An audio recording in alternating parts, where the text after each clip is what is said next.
संत के 5 लक्षण बताएं बंधु, याद रखना। संत का पहला लक्षण, मैं को निवेदन करूं, जरूरी नहीं है कि बड़ी जटाएं रख के, बड़ी दाढ़ी रख के कोई संत हो, बहुत बड़ा व्यापारी भी हो सकता है। जरूरी नहीं है जींस का पैंट पहना हो, ऊपर टी शर्ट पहना हो, मॉडल हो, कोई भरोसा नहीं है, वो संत भी हो सकता है। इसलिए याद रखिए, बाह्य प्रवेश से देखकर उसके तुलना नहीं करिएगा। इसलिए हर व्यक्ति के पास विवेक का तराजू है, उससे तौलिएगा।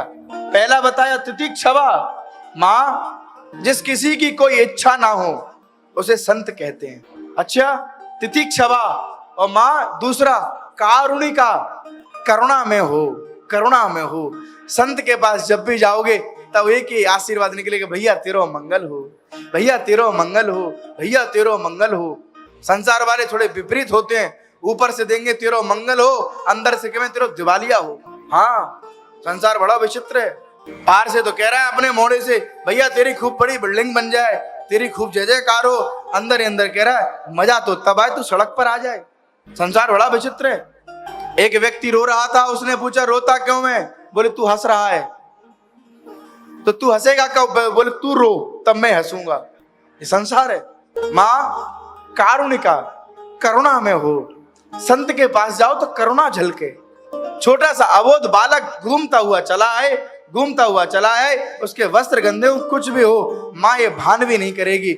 माँ करुणा में है, उसे अपने अंक में ले लेगी और अंक में लेके उसे पौड़ा देगी। माँ करुणा में होती है, संत करुणा में होनी चाहिए। और तीसरा सुहृद। सुहृद का तात्पर्य होता है बिना स्वार्थ के हित करने वाला हो। संसार की नीति अलग है। गोस्वामी तुलसीदास जी के में स्वार्थ लाख करें ही सब प्रीति।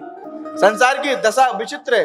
अरे अमुक व्यक्ति से संबंध बनाइए, अमुक समय पर काम आएगा। व्यक्ति आजकल इसी प्रकार का विचार रखता है, लेकिन सुहृद होना चाहिए। सुहृद का मतलब है बिना किसी बात के ऊपर भी कृपा कर दे, कारण ना देखे, स्वार्थ ना देखे। और जहां स्वार्थ होता है ना बंधु, वह प्रेम नहीं होता। इसलिए इससे ऊपर उठा होना चाहिए। तितिक्षवा, कारुणिका, सुहृद और सर्वदेही नाम। मां जो किसी को भी देखे उसमें ये ना देखे ये छोटा ये बड़ा, ये बड़ा ये छोटा ना, जिसको भी देखे कहे इसके अंदर भी परमात्मा, इसके अंदर भी परमात्मा, इसके अंदर भी परमात्मा, इसके अंदर भी परमात्मा। शास्त्रकार कहते हैं खम वायुमग्निम सलिलम महिम च ज्योतिष सत्वान रुद्रमादीनि सरित समुद्राश हरे शरीरम यत् किंचनेवम प्रणमेदनन्य। सबके अंदर परमात्मा विद्यमान है। ईश्वर अंश जीव अविनाशी, सबके अंदर परमात्मा विद्यमान है। मां ऐसा कोई हो। और अजात पक्ष। मां संत का 5वां लक्षण है जिसका कोई शत्रु ना हो। अजात हो, कोई शत्रु ना हो। जहां भी जावे सब उसको हृदय से लगा ले। किसी के मुख से उसकी निंदा ना निकले, निकले तो कुछ भी कहे, भैया कुछ भी कहो, अमुक व्यक्ति बड़ा सहज है, बड़ा सरल है। ये गुण जिसके अंदर है माता, ऐसे संत के पास जाके सत्संग करना।